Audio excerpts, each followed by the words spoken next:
ത്രിയേക ദൈവത്തിന് സ്തുതി. യേശുവിൽ സ്നേഹവന്ദനം. പക്ഷപാത രോഗിക്ക് സൗഖ്യം കിട്ടണമെങ്കിൽ പാപമോചന ബോധ്യം ഉണ്ടാകണമെന്ന് യേശുവിന് നിശ്ചയമായിരുന്നു. അവൻ്റെ രോഗത്തിന് കാരണം പാപമായിരുന്നു. പാപഭാരം നീങ്ങുമ്പോൾ രോഗവും ഇല്ലാതാകും. പാപബോധം മനുഷ്യൻ്റെ മനസ്സിനെ ബാധിക്കും. രോഗമായി അത് രൂപം പ്രാപിക്കും. പക്ഷപാത രോഗിയുടെ പാപമായിരുന്നു രോഗകാരണം. പാപത്തിൻ്റെ മാരകശക്തി ശാരീരിക കാരണത്തേക്കാൾ കഠിനമാണ്. പറഞ്ഞുപോയ തെറ്റായ വാക്കുകളും ചെയ്ത അനീതികളും ഉണങ്ങാത്ത മുറിവുകളാണ്. യേശുവിനെ ഒറ്റിക്കൊടുത്ത യൂദ പാപഭാരം വഹിക്കാതായപ്പോൾ ആത്മഹത്യ ചെയ്തു. മാതാപിതാക്കളെ ശുശ്രൂഷിക്കാതെ അവഗണിക്കുന്ന മക്കൾ പിൽക്കാലത്ത് തങ്ങളുടെ തെറ്റിനെയോർത്ത് ദുഃഖിക്കാറുണ്ട്.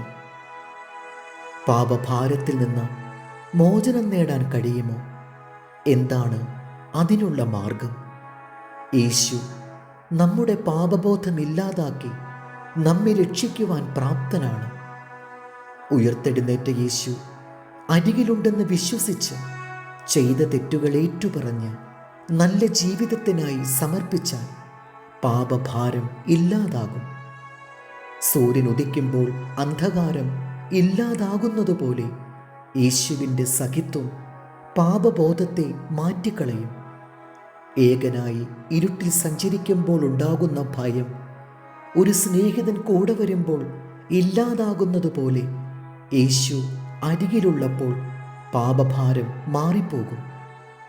സുവിശേഷങ്ങളിൽ പറയുന്നത് പോലെ യേശു ഉയർത്തെഴുന്നേറ്റു എന്ന് വിശ്വസിക്കുകയും അപ്പോസ്തലന്മാർ സാക്ഷിക്കുന്നത് പോലെ നമ്മുടെ പ്രാർത്ഥനയും പശ്ചാത്താപ വാക്കുകളും ശ്രദ്ധിക്കുവാൻ യേശു അരികിലുണ്ടെന്ന് മനസ്സിലാക്കി വിശ്വസിക്കുകയും ചെയ്താൽ നമ്മുടെ പാപഭാരം ഇല്ലാതാകും.